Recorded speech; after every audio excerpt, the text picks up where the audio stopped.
Hello and welcome to the Journal of Expressive Writing Open Mic with Monthly Feature. I'm Kelly Dumar. I'm your host for tonight. So grateful to be part of the Journal of Expressive Writing, which has been founded and is edited by Jennifer Minotti, who is here, of course, with us tonight.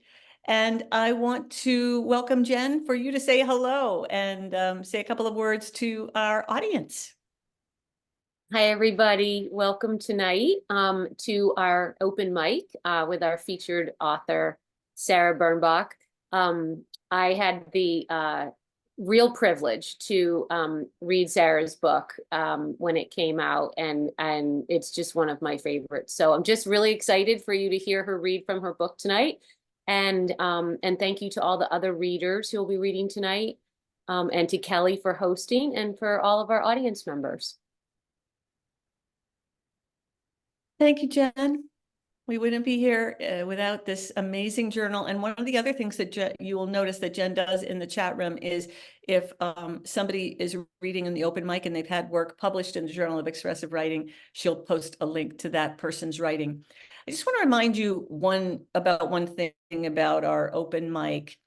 We ask you to read for no more than 3 minutes in the open mic, and I time it.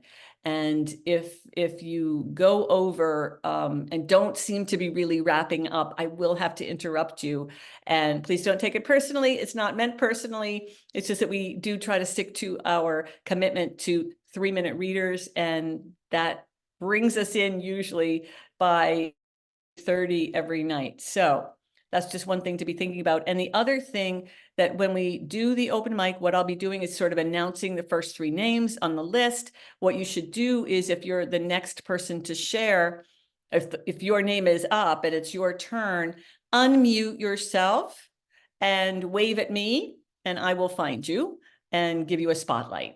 And then when you're done, just make sure to turn your mute button back on. And sorry in advance if I mispronounce anyone's name. Please feel free to correct me when you are on your open mic. So Jen, I see that you've already put the list into the chat room. I wonder if you might, so you're going to be posting again. So far we have 3 people on the waiting list, and I'm pretty sure we're going to be able to get, we almost always are able to get to everyone on the wait list, so that's not a promise, but we will definitely try.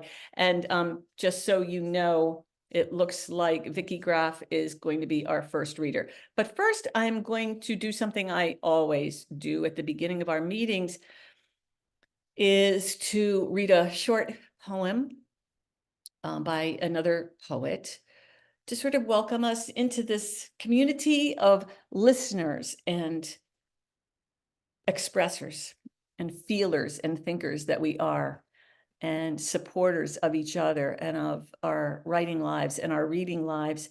And tonight I have chosen a poem by William Stafford, The Way It Is. There's a thread you follow. It goes among things that change, but it doesn't change. People wonder about what you are pursuing. You have to explain about the thread, but it is hard for others to see. While you hold it, you can't get lost. Tragedies happen, people get hurt or die, and you suffer and get old. Nothing you can do can stop time's unfolding. You don't ever let go of the thread.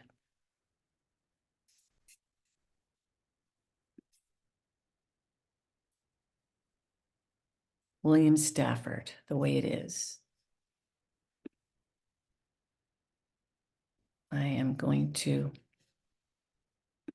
spotlight our wonderful feature, Sarah Birnbach, who is here tonight to read to us and tell us about her memoir.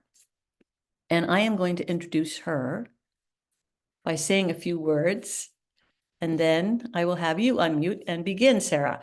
So thank you so much, Sarah, for being here tonight to read from your memoir, A Daughter's Kaddish, My Year of Grief, Devotion, and Healing. The description for her book is: a woman breaks with Jewish tradition to honor her late father in this moving memoir of faith, grief, and transformation. The description of her book goes on to say, A Daughter's Cottage recounts Sarah Birnbach's year-long odyssey to persevere through an unfamiliar world of Jewish prayer. To honor her beloved father, Sarah commits to reciting the mourner's Kaddish twice a day in synagogue for 11 months, a Jewish mourning ritual that was historically reserved for sons, despite her father's initial request that she hire someone male to do so. A novice worshiper and single working mother, Sarah encountered many obstacles, including gender-based objections to her prayer practice, her own daughter's near-fatal car accident, an incident that tore her synagogue apart, and her mother's dismissiveness. Sarah incorporates these religious and spiritual practices into her already hectic 21st century life while struggling with the heavy emotional distress of grief. As she travels the country for work, Sarah must find a synagogue where she can pray in each city she visits, each city and town, a challenge that brings many surprises and upsets. Throughout her year of devotion, Sarah takes comfort in the loving memories of her childhood, while at the same time grappling with some very painful ones, ultimately discovering how the path of faith and grief can lead to true healing. Book Riot calls Sarah's book a compelling story of faith, family, and remembrance. Publishers Weekly says readers will appreciate Sarah's candor and insight into the gender dynamics of Judaism. This soulful outing has plenty of heart. The Midwest Book Review says an inherently fascinating, exceptionally well-written, and impressively thought-provoking memoir. Highly recommended for personal, community, and academic library, biography, memoir, and Judaism studies collections. Michelle Brafman says Birnbach's love letter to her father is a meditation on grief and the power of a spiritual practice to transcend our most painful losses. And Kathleen Adams says, a brave and beautifully crafted memoir of love, loss, and enduring faith, rich with emotionally resonant stories. A Daughter's Kaddish is enlightening, enlivening, and profoundly inspiring. Let me just tell you a tiny bit about Sarah Birnbach. She embarked on her encore career as a writer in 2015 after successful careers as a human resource management consultant and a licensed clinical social worker. She's a 6-time award winner of the Soul Making Keats Literary Competition, a program of the National League of American Pen Women, and a 2-time award winner in Bethesda Magazine's essay contest. Her stories have been published in numerous magazines and professional journals.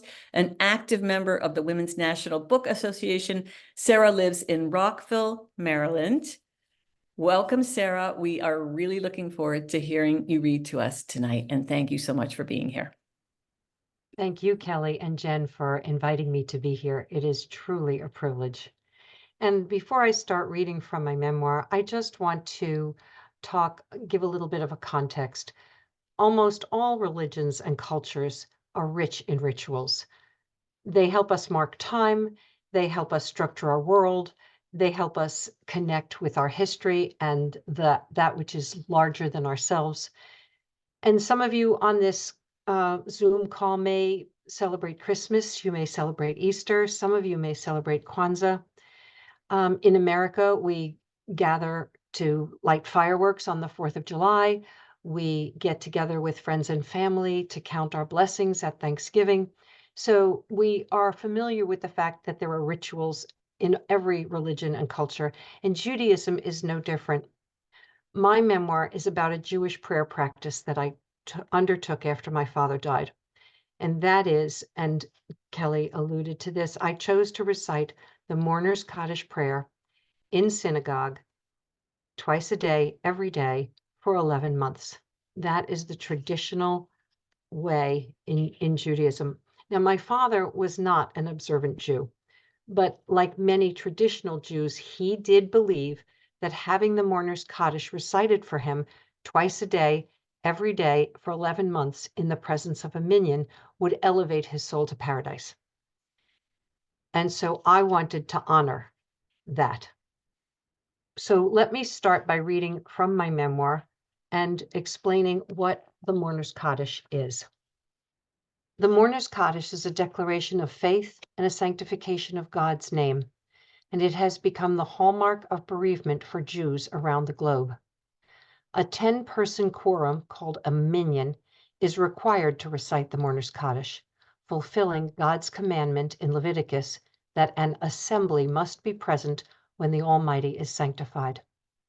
Chanting the prayer is a public act. Now, the Kaddish prayer, which mentions neither death nor mourning, serves two purposes. The first, to bring merit to the souls of the dead by elevating them through God's judgment stage, and the second, to provide fellowship to the bereaved in a time of profound loneliness. This community helps the mourner's spirit move from despair to hope, from isolation to companionship, and from the departed to the living. Traditional Jews, including my father, believe that after death, the redemption of their souls depends on having the Mourner's Kaddish recited twice daily in synagogue in the presence of a minyan for 11 months.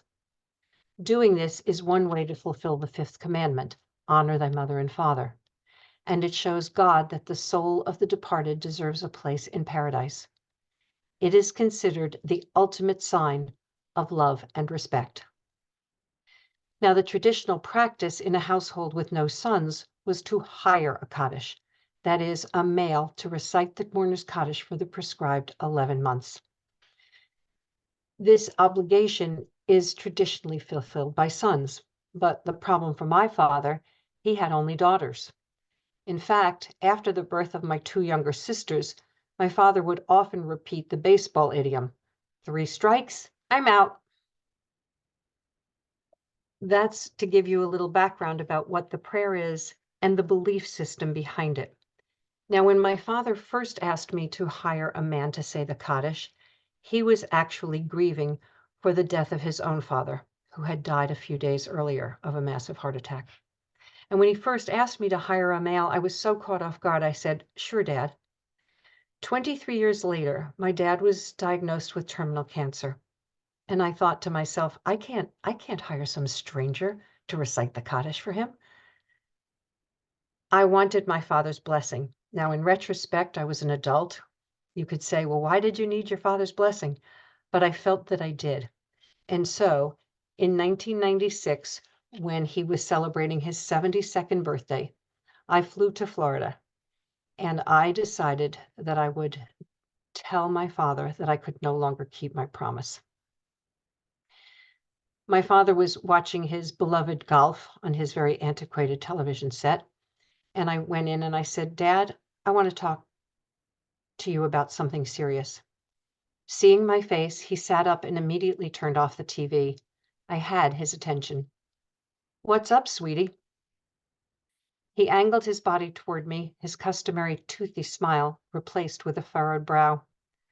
I want you to release me from the promise I made to you to hire a Kaddish. I want to say Kaddish for you when you die. In the absence of sons, I am the best one to say Kaddish, not a stranger. It's not an obligation of gender. It's an obligation of family. And if you believe that reciting the prayer will bring calm to your soul, then I can do that better than any stranger can. The words tumbled out faster than I had intended. My father knitted his thick, dark eyebrows and held his gaze. And I went on. As your child, God will smile more on my efforts than on the prayers of someone who didn't even know you. I spoke with all the passion I could convey. My father wore his poker face. I couldn't tell if my words touched his heart or not, so I tried one last approach. You know that Judaism emphasizes performing mitzvot, good deeds, rather than espousing beliefs. I want to demonstrate my love in actions, not just in words. My father said he would have to think about it. And on the Thanksgiving holiday, 10 months before he died, he gave me his blessing. Now, I don't know whether my father ever truly reconciled himself to the equality of women in Judaism or the importance of one's offspring over the stranger. I imagine he agonized between adhering to his father's traditional Orthodox beliefs and accepting my feminist values, a grappling reminiscent of Tevia's conflict in Fiddler on the Roof, when his 3 daughters rebelled against his long-held traditions. But unlike Tevye, my father didn't share his internal contemplations with me. Now, my memoir goes on to relate the various experiences I had at different places across the country. And as Kelly said, my work took me all over the United States, and I had to find a synagogue every morning and every evening that had prayer services and the presence of 10 people. In some synagogues, there would be 9 men and me, and because of my gender, I wasn't counted as part of the minyan. The other section of my memoir that I want to read, I want to read a portion that tells you something about how I felt about the morning minyan in my home synagogue, which is in Bethesda, Maryland. The minyan is made up of individuals who blend into a fellowship that shares the sorrow of its members. In Judaism, when a person suffers loss, we come together as a community to support the mourner. Each person's individual grief resonates through the group, enveloping the mourner with the warmth of its collective sympathy. No Jew has to stand alone in his or her grief. While the word minyan refers to the 10-person quorum, traditionally males who have had their bar mitzvah, required for prayer, the term has often been used to refer to the morning and evening prayer services. So you might hear someone say, "I'm going to the minyan." Sitting among the morning minyaneers, many of whom were of my father's generation, felt like being near him.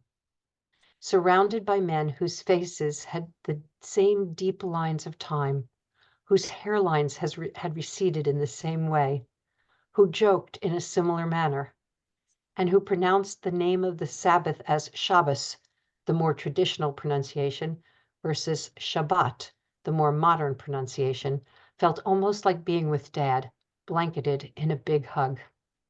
In my home synagogue, which is an egalitarian conservative synagogue, I was included and counted in the minyan. Now, I want to share an experience that happened to me at the very end of the 11-month period, just before that morning period ended. I was 10 days before that 11-month period ended. I was at the University of Delaware to teach summer leadership and management classes. And I'll go back to reading from chapter 35, which is called Sacred Community. Prior to accepting the contract 4 months earlier, I had, as always, done my research to find a place to recite Kaddish in the area. The campus had both Hillel and Chabad houses, those are the ultra-Orthodox, and the nearby conservative and Orthodox synagogues all reported having daily minyans. So I accepted the teaching commitment.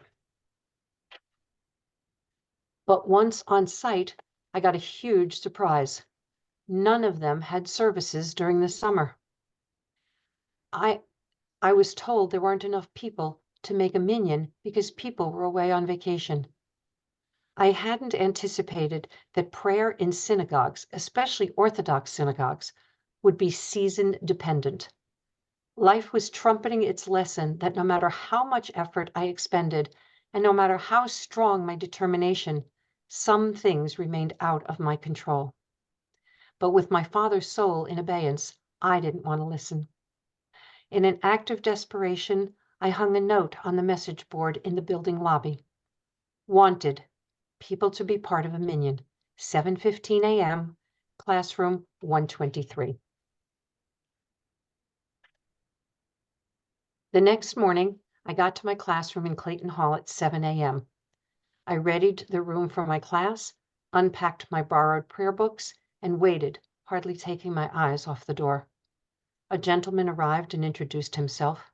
A second man entered a few minutes later and said, "I hope it's okay I'm here. I'm not Jewish, but my wife is, and I know a lot about the rituals and customs. I came to be in your minion. By 7, I said, I'm grateful that you're here. Thank you for coming. By 7:15 a.m., only 3 men had come to my classroom. I made polite conversation while shifting my eyes from their faces to the door, then to the clock. At 7:17, the clock seemed to stand still. Optimism faded 1 minute at a time, and by 7:20 a.m., no one else had come. I did not have a minion. My brain was racing. Should I hold a service anyway? Ignore the requirement for a community of 10? Or should I thank these men and send them on their way? Remembering that in Judaism, kavanah, intention, is primary, I decided to run a condensed service. The men's voices joined mine in most of the prayers, and despite the lack of a minion, I recited the mourner's Kaddish anyway. At the end, they gave their amen, filling the room with the spirit of more than 10. Will you need us tomorrow as well? Asked Arthur. I'd be grateful if you could come again tomorrow. Fine, we'll be here, responded another, as the 3 men left to go to their classes. This was my first full day in 11 months with no minion. I felt I had fought an invisible enemy and lost. To have come so far, to be so close to the end. As Tuesday melted into Wednesday, still without a minion, I tried to draw comfort. I prayed that God would see my intention and shine his light on my father's soul. On Thursday morning, the 3 men who had joined me each previous morning arrived again. I began praying, facing east toward Jerusalem, with the door behind me. To this day, I don't know how it happened, but while we were praying, 7 people noiselessly slipped into the room as though on cat's paws. I sensed a quiet movement over my shoulder, and I turned to see 10 people, all with kippot yarmulkes on their heads. My heart skipped a beat as I gasped. One man whispered, "We'll follow your lead whenever you're ready." I filled my lungs, blinking to clear my vision. I improvised, and I did much of the service in English so the others could follow. When I recited, when I recited the Kaddish, the chorus of Amen resounded through that small classroom with the richness of the National Cathedral Choir. Excuse me. Worries about my father's soul evaporated like the steam from my morning cup of tea. The holiness of their deed lingered, as if a light shone from within me while I taught my last class of the week. At lunch, one of the men from the morning group asked me, was it acceptable? Was it all right? How should I tell him that these men and women had created the most inspirational moment of the past 10 months? How could I let him know that he and the others had given me a most sacred experience, one I would never forget? I wanted to say something poignant, but my emotions choked the words. The word had spread that I needed 10 people to recite the Kaddish. In the absence of 10 Jews to make a minyan, these Christian men and women had stood with me and provided a community within which to pray. They gave the minyan its ultimate significance, to stand with the mourner, to show her she is not alone, and to praise God. As my 11 months of saying Kaddish drew to a close, I experienced one of the most profound and hallowed events of the entire period, the ultimate expression of a true holy community, people supporting and lending strength to one another in the face of sadness and need. What did it matter if they didn't know Jewish rituals and prayers, or if they prayed in different institutions, or if they didn't pray at all?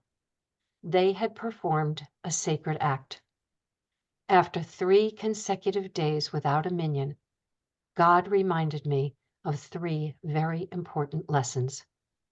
That when I am open to serendipity, I will be graced with blessings. That I still needed to learn acceptance for things outside my control.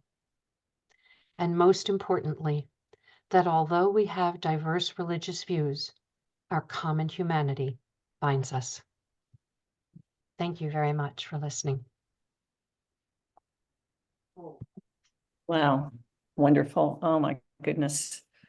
Oh my goodness, Sarah, that was really wonderful. Whoa, whoa, whoa, whoa, whoa. Yes, Brooke says, yes, amen. So beautiful. What a Thank you. wonderful choice. What a wonderful choice of pieces to read to us tonight. Yeah. It's so beautifully crafted. Well, the whole thing, this section, this idea of entering the ritual, and the ritual takes over. It cannot be controlled. And thank goodness it can't be controlled, right? Because then something better happens. It's really gorgeously evoked by it's such a moving piece for you to read to us, gathering here together tonight. And just sort of really speaking so much, so deeply, Sarah, to the sense of humanity, how to support people whose beliefs or values or faith that we don't necessarily share. That well, you want to say something? Go ahead. Yeah, and I can't read all of the, I apologize, I can't read all of the things in the chat. They're going by so quickly. But That's okay. I will send you the transcript of the chat, so don't worry about that. You'll get to see it. grief is a universal experience. And it, my memoir is about the year after I lost my father, to whom I was so devoted, and he was just a wonderful human being in every way. But we grieve not just the loss of a parent or a spouse or a child. We grieve the loss of a job. We grieve the loss of a pregnancy. Right now, many of us are grieving what's going on in the world, and what's going on in our country. So grief is a universal experience. And even though I wrote about grief of the loss of a parent, I just want to add that all of us at some time in our lives will experience grief. And the one thing I learned, among others, is that grief has no expiration date. Even after weeks and months, one of the beauties of the Minion was that you could cry even a year later, 2 years later, 5 years later, and no one says, "Why are you still crying?" Or, "You're not over it yet?" And it doesn't matter whether you're Jewish and whether you participate with a Minion or not. The point is the importance of community when we are grieving. And that's the message that I hope to leave tonight. Thank you, Kelly. Well, thank you. There are a lot of things that are on my mind to ask, but I'm going to actually start with Gloria's question, Gloria Carlson's question from the chat room. How do you feel as a daughter who fulfilled your father's sacred request? I was proud of myself. I had never structured my life to such an extreme. I had to be at a synagogue every morning at a certain time and every evening at a certain time. And that meant rushed dinners with my son. It meant driving home and worrying about traffic after work. Um, I I was so determined not to fail my father's soul. And when it was over, I just was proud of myself. It's such a beautiful idea, Sarah, because one gets the feeling completely from your sharing about that is that it is so reciprocal that you can't fulfill, you can't elevate your father's soul without elevating your own. that they're completely entwined. I And thought, then, of course, pardon me? I'm sorry, I thought you were finished. I'm sorry. Yeah, go ahead. Go ahead. I thought when I undertook this ritual practice that I was doing this as my final gift to my father, a gift that he can't give himself. The deceased can't say Kaddish for themselves. But I found that I was the recipient of gifts, more gifts than I could ever imagine, and gifts that survive to this day. Well, clearly, and they keep on giving as they are tonight. Then Lois is asking, was there a break in time that you found useful to beginning writing the memoir that gave you some distance? Like, and I think let me rephrase it slightly to say, would you tell us about when you conceived of the idea of the memoir? And were there ways that writing the memoir perhaps mirrored the process of saying Kaddish? Well, let me answer that.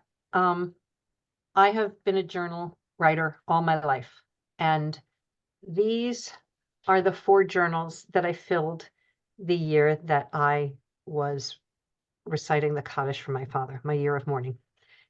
And after I finished my year of mourning, which in Hebrew is called the Avelut, I decided to read my journals, and then I decided to transcribe them.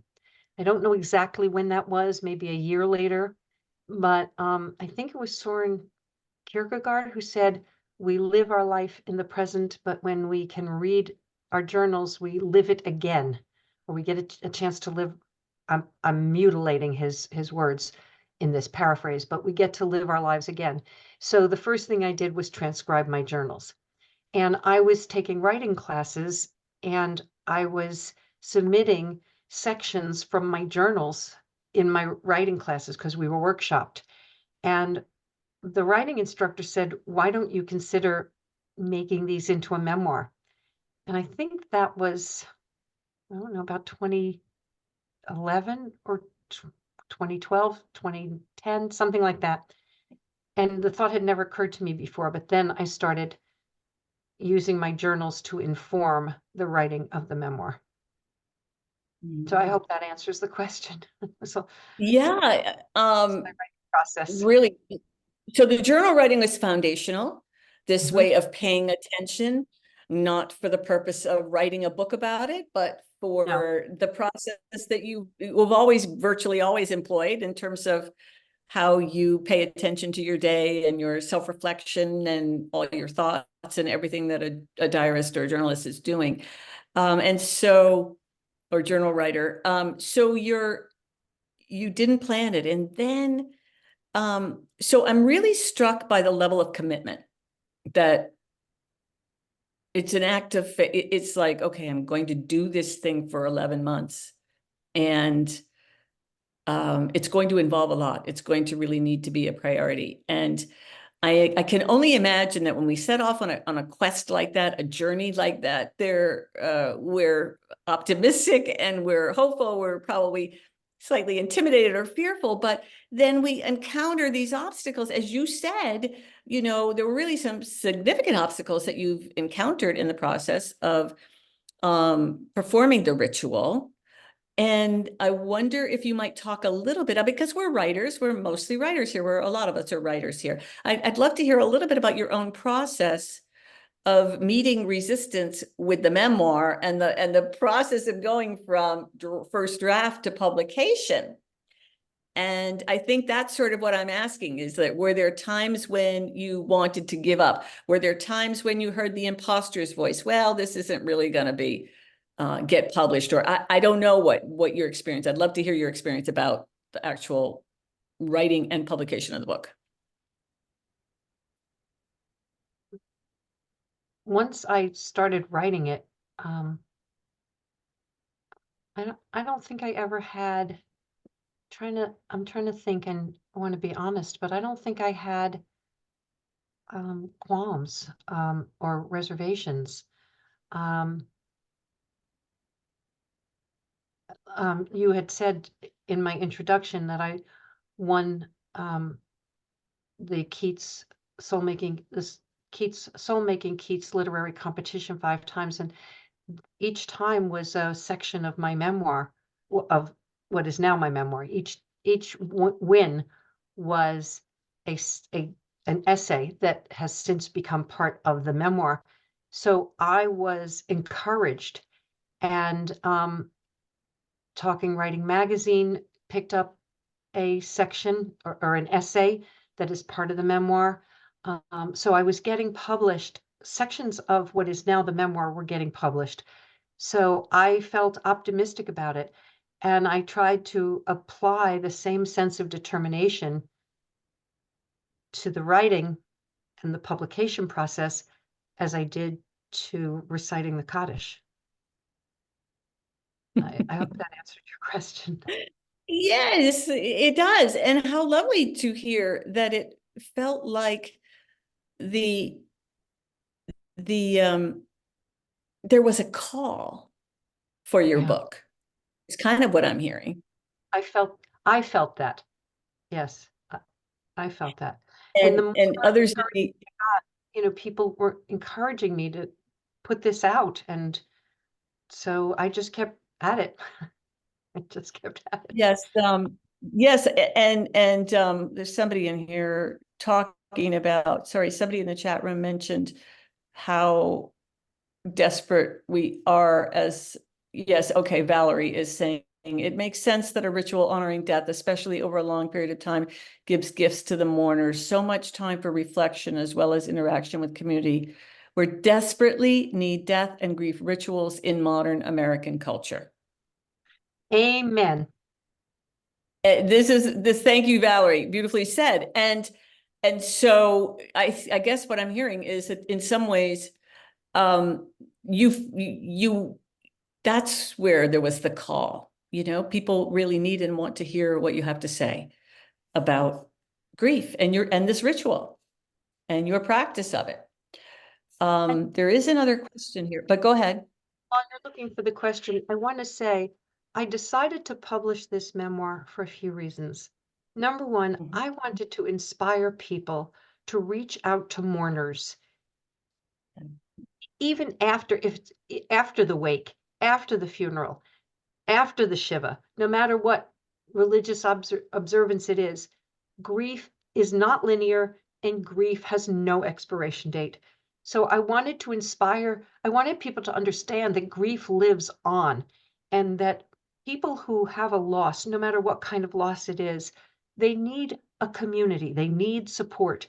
And so one of my goals was to inspire people to reach out to others. Another was just to inspire more people to seek community when they are mourning, because the initial inclination is just to cover our faces with a blanket and never get out of bed.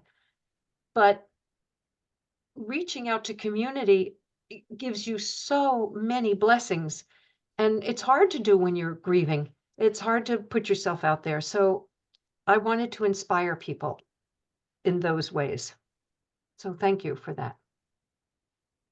Yeah, well, thank you for saying that, Sarah. But what I also want to just notice about one of the things that you just said is how sort of fiercely you did this, despite you sought the community, despite the idea that the community didn't necessarily give you permission to do this. Your father gave you permission to do this, and it seems like some communities did support you to do this.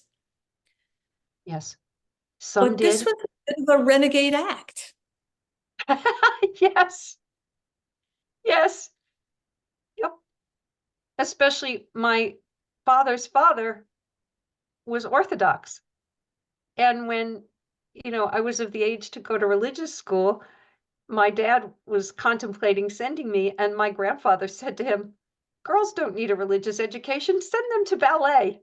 So my father sent me to ballet. Biggest waste of money. Well, Have a little grace. he got the result he needed anyway. Yes. So Yes. that But Jen is asking another question that I want to have for you, Sarah, that, well, she points out the important thing about journaling. It can help form the basis later of a memoir. But then I think she's asking a question about. Has my cottage practice helped me during this current time of war? Yes, exactly. Thank you. And like you said, Jen, I also don't want to get too political, but I've just returned from serving as a volunteer with the IDF in Israel. And while I was there, I said Kaddish every day, with a number of others of us, because since October 7th, I am grieving.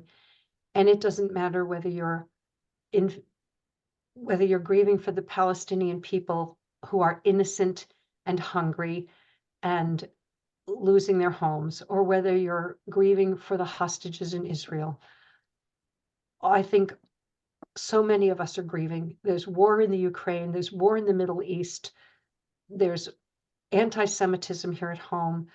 People are divisive, people are angry.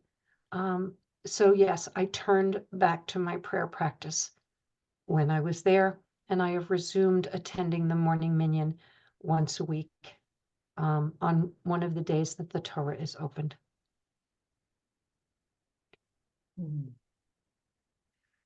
Sarah, what is there something you've given us so much, but as we're wrapping up our conversation, I wonder if there is any, I mean, you said so many powerful things.